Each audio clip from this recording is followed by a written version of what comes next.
এসব বিষয় নিয়ে আলোচনার জন্য আমাদের সঙ্গে ভার্চুয়ালি যুক্ত আছেন নেট পোশাক শিল্প মালিকদের সংগঠন বিকেএমই এর নির্বাহী সভাপতি ফজলে শামীম এহসান। ফজলে শামীম এহসান, আপনাকে এই সময় বাণিজ্যে স্বাগত।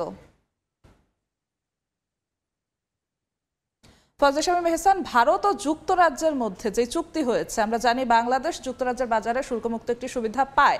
তৈরি পোশাক খাতের অন্যতম বড় রফতানি বাজার হচ্ছে যুক্তরাজ্য।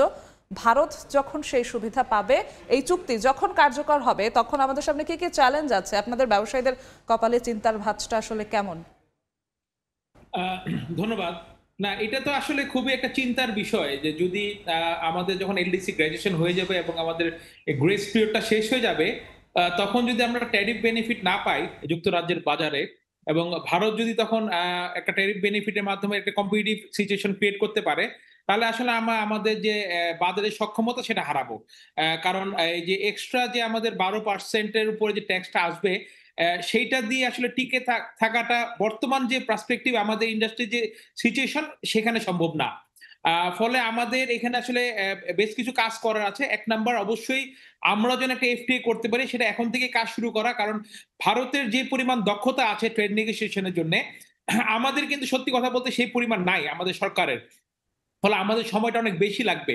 ফলে আমরা যদি মনে করি যে আমাদের কাছে আরো ৩ বছর ৪ বছর আছে, আমরা আস্তে, আস্তে শুরু করব, সেটা আসলে আমাদের জন্য ঠিক হবে না। আমাদের উচিত হবে অবিলম্বেই একটা ট্রেড আলোচনা শুরু করা, যেন আমরা একটা উইন-উইন সিচুয়েশন এ এফটিএ তে যেতে পারি যুক্তরাজ্যের সাথে।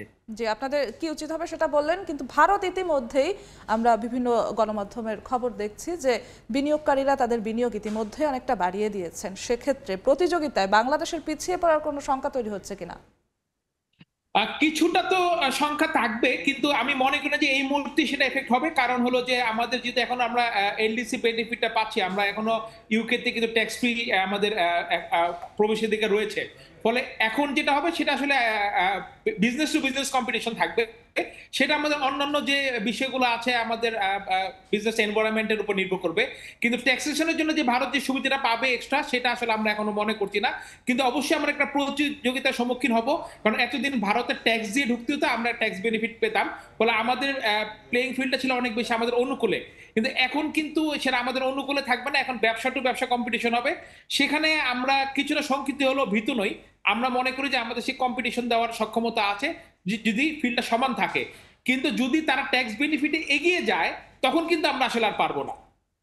সেক্ষেত্রে এলডিসি গ্রাজুয়েশনের ২০২৬ সালের সরকার প্রতিশ্রুতিবদ্ধ এলডিসি গ্রাজুয়েশনের জন্য, এলডিসি গ্রাজুয়েশনের পরও ২০২৯ সাল পর্যন্ত শুল্কমুক্ত সুবিধা পাওয়ার কথা রয়েছে। এই ৩ বছরে আসলে কি সম্ভব সেই প্রতিযোগিতার সক্ষমতাটা বাড়ানো? এখন যদি সরকার মনে করে যে আমাদের এই পোশাক শিল্প অর্থনীতির জন্য একটি অপরিহার্য, এবং সরকার যদি সেভাবে তার মানসিকতাটা ঠিক করে এগিয়ে যায়, তাহলে আমি মনে করি অবশ্যই সম্ভব। কারণ এখানে আমার ইউকের সাথে একটি ট্রেড নেগোসিয়েশন যেতে হবে। এছাড়াও আমার যে ব্যবসা বান্ধব যে পরিবেশ, সেটাকে উন্নতি করতে হবে। এই দুইটা কিন্তু আসলে না করার মতো কোনো রকেট সায়েন্স না। কিন্তু সেটা নিয়ে কাজ করতে হবে, এবং এটাতে সবচেয়ে বড় ব্যাপারটা হলো সরকারের সদিচ্ছা। তাহলে সেক্ষেত্রে এলডিসি গ্রাজুয়েশনের পর বড় ধরনের কোনো প্রভাব পড়বে বলে আপনারা মনে করছেন না? বড় ধরনের প্রভাব তো অবশ্যই পড়বে, কিন্তু আমি সেটা ওভারকাম কিভাবে করা যাবে সেটা আসলে বলছিলাম। বড় ধরনের প্রভাব পড়বে, কিন্তু যখন নাকি এলডিসি গ্র্যাজুয়েশন সরকার সিদ্ধান্ত নিয়েই ফেলেছে, আমরা বারবার এটা মানা করেছি, আমরা বারবার বাধা, আগের সরকারের সব আমরা বলেছি, বর্তমান সরকারকেও বলেছি। কিন্তু যদি সরকারের সেখান থেকে ফেরত আসার কোনো উপায় নাই থাকে, তখন তো আসলে পরবর্তীতে কি করণীয় সেটা নিয়ে আমাদের আলোচনাটা করতে হবে। যদি এলডিসি গ্র্যাজুয়েশন এখন আমরা যদি ২-৪ বছরের জন্য যদি বন্ধ করতে না পারি। ভারতের ব্যবসায়ীরা বাংলাদেশের যে রাজনৈতিক অস্থিতিশীলতা রয়েছে সেটাকে ব্যবহার করতে চাইবেন বা সুযোগ নিতে চাইছেন, এমন কিছু খবর গণমাধ্যমে আসছে। সেক্ষেত্রে আমাদের আসলে করণীয় কি? এটা আমরা প্রায়ই দেখছি, এবং ৫ই আগস্টের পর থেকে এটা তারা বিভিন্নভাবে প্রোপাগান্ডা চালিয়েছে। আমাদের কিছু অর্ডার তারা নেওয়ারও চেষ্টা করেছিল। কিন্তু আপনি যত যাই বলেন, আমাদের দেশে একটা ভালো জিনিস হলো যে রাজনৈতিক যে ডামাডোল থাকে বা অস্থিরতা থাকে, তার থেকে রপ্তানিমুখী শিল্পগুলোকে সকল সরকার বা সকল রাজনৈতিক দলই এর বাইরে রাখে। তো আসলে এটা বাইরেও এখন জানে যে রাজনৈতিক অস্থিরতার জন্য আমাদের এখানে খুব সমস্যা হচ্ছে না, এবং সেই জায়গাটাতে আসলে ভারত খুব বেশি সুবিধা নিতে পারবে না। এবং বাইরেও আমাদের প্রতি আস্থাশীল যে রাজনৈতিক অস্থিরতা যাই থাকুক, আমাদের রপ্তানিমুখী শিল্পগুলো চালু থাকে। এলডিসি উত্তরণ নিয়ে একটি কমন প্রশ্ন আপনাকে করতে চাই। আপনি হয়তোবা এই প্রশ্নের সম্মুখীন আরো হয়েছেন। বাংলাদেশ এখন পর্যন্ত কতটা প্রস্তুত? আমরা একদমই প্রস্তুত না।